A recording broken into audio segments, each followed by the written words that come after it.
Hello everybody, and welcome back to another Monday Rules episode on this very first Monday of 2016. Hopefully you all had a wonderful holiday break, and of course I'm hoping that your first day back at school or work has been a good one. Although those of you who are lucky to be going back to work or school next week, darn you.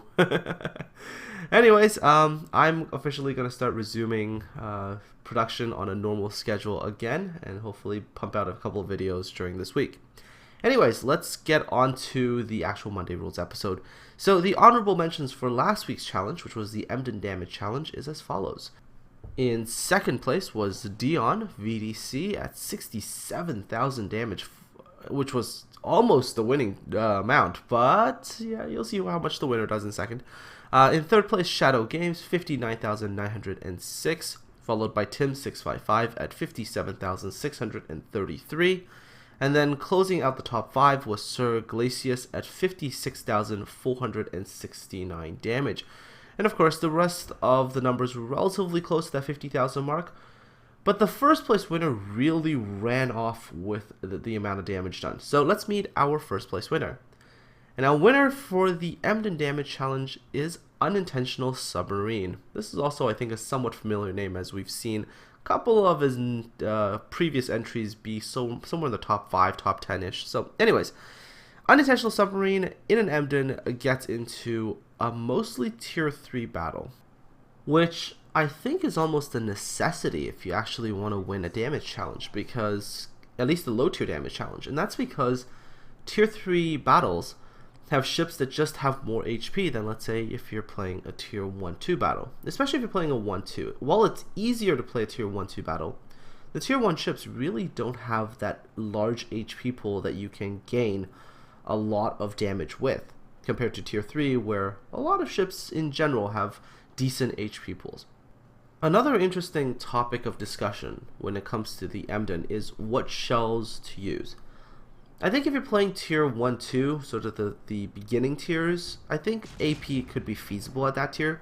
However, once you get into a tier 3 battle where you're facing off against ships like the St. Louis, I think HE is definitely a better choice. And so, and this is kind of proven, I think, when I looked at the damage output of the top 10 players. Most of them, I think, opted to use HE primarily, trying to get HE damage and fire damage. So AP, I think, would be better at the lower tiers, but once you think you get to tier 3, yeah, I would say definitely stick with HE and see how she performs.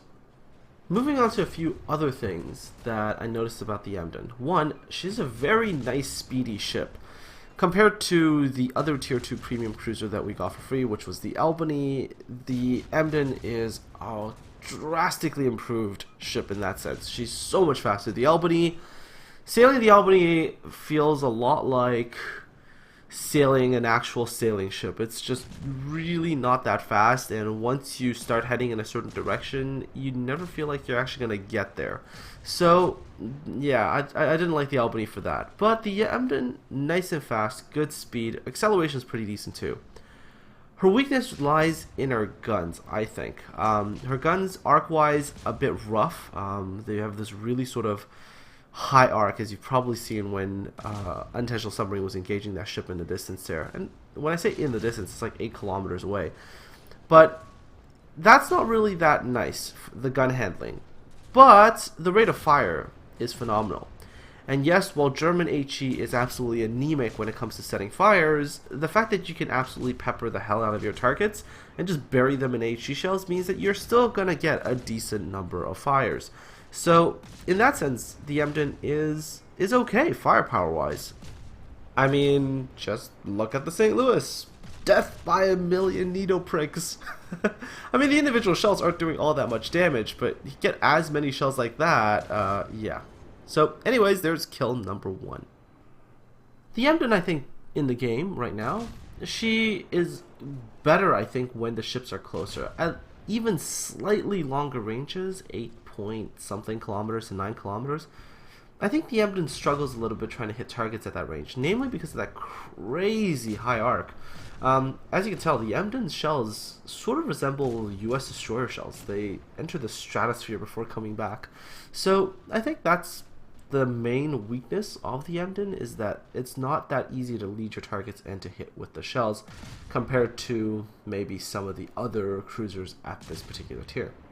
Still, I mean, even with the crazy arcs, I mean, at least the rate of fire is nice. I mean, the rate of fire allows you to make these really quick adjustments and to send another salvo downrange. So I think even with that sort of unfriendly arc, as long as you're able to make the correct adjustments, you should still be able to get a decent number of hits in, even at slightly longer ranges.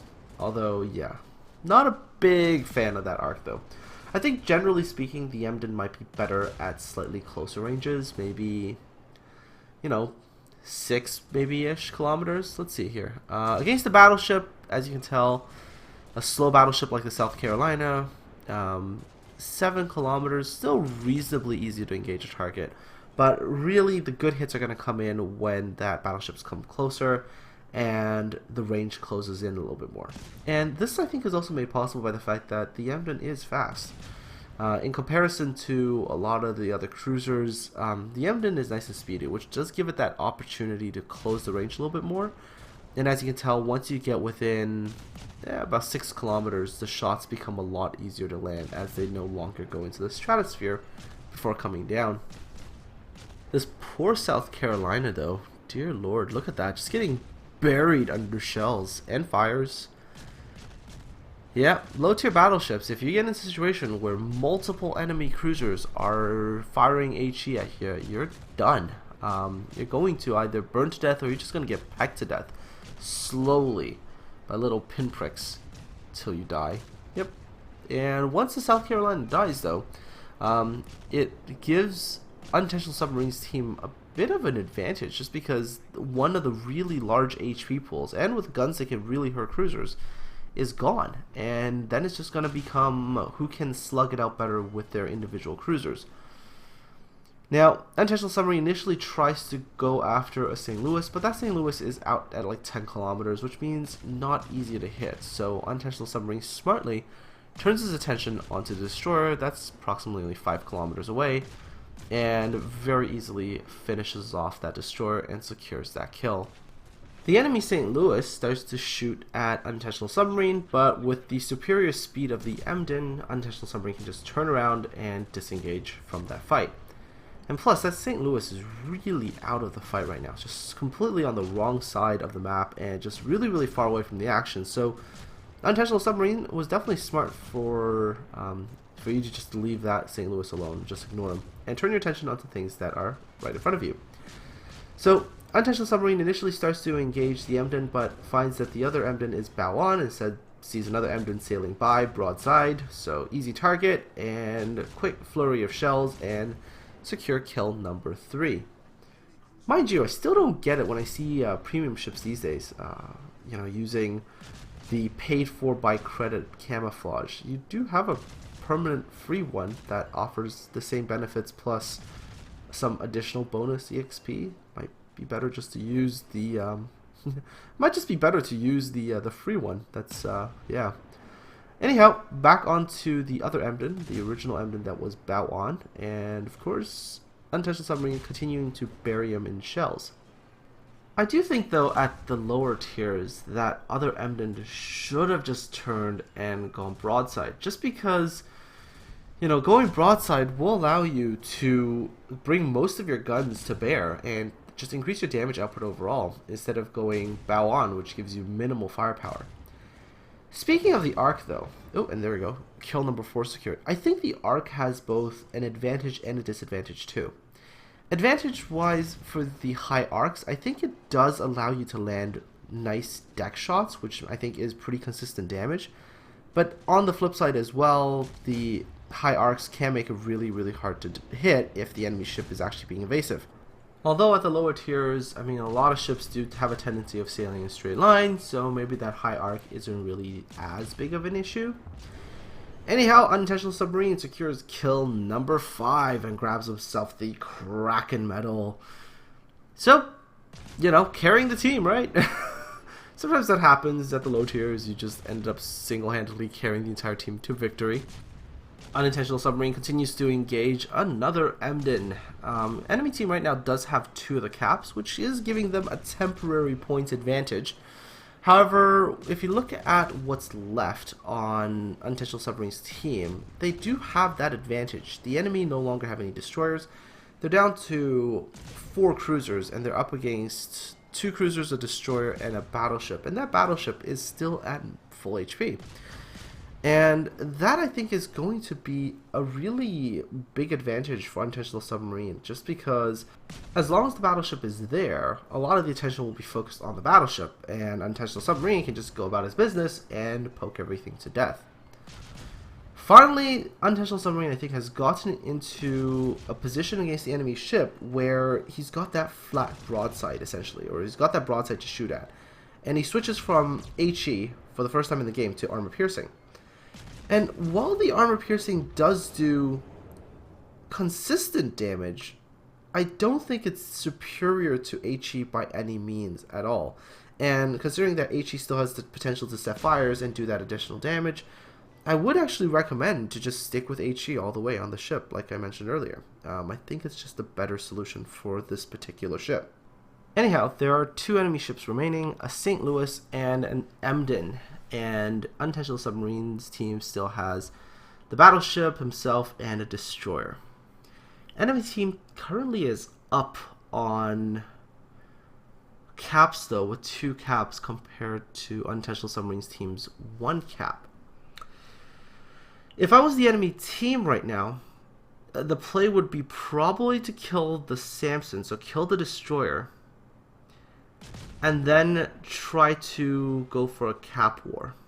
So, yeah, probably kill the destroyer and then see if you can go for caps. The enemy team's Emden right now is stopped at E5. I think at this point, the smartest thing for that Emden to have done is to have just gone straight for the A cap. This should have allowed the enemy team to cap all 3 points, which would have added a lot of pressure and also have given the red team quite a bit of a points advantage.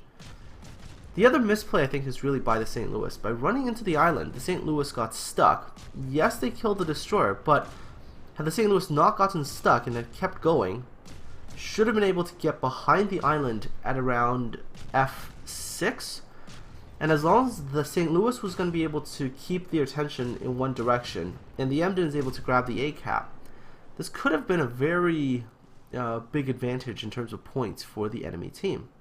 Sadly, the enemy team's Emden seems a little bit more concerned with going backwards, firing at Unintentional Submarine than helping his team win. So Unintentional Submarine goes, okay, well, I didn't have anything else to shoot at, so the fact that you're reversing out nice and slowly and presenting a nice big broadside, I will just go ahead and shoot you while I have the chance. Still not really sure what the Emden thought he was going to accomplish by going backwards, but, you know, sometimes people do things and you don't really get them. Emden takes a hit from the battleship, so pretty low HP. The St. Louis is also really, really low and burning away a bit more HP as well. So this is going to be a pretty easy kill if he actually decides to come out. So there we go. Unintentional Submarine fires another shot at the Emden. St. Louis comes out with like 1,000 HP. 1 salvo underwater. Kill number 7. 7 kills already. Fantastic.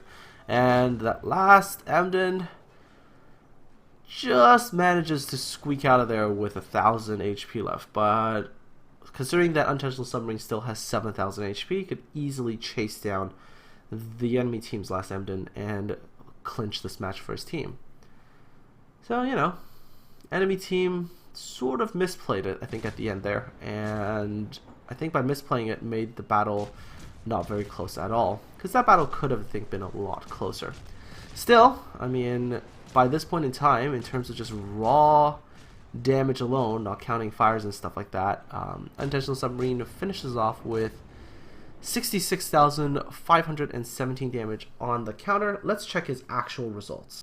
So there we go, 150,000 credits, 1,733 experience, Confederate, Kraken, 8 ships killed, 299 hits, so 1 shy of 300, 10 fires set, defended base 1s, assisting base cap 1s, and 9 incapacitations, doing a grand total of, if you can believe this, with an Emden, 76,415 damage. You absolutely deserved the win on Digital Submarine. Keep your eye out on your email, as I'll be sending you some doubloons shortly.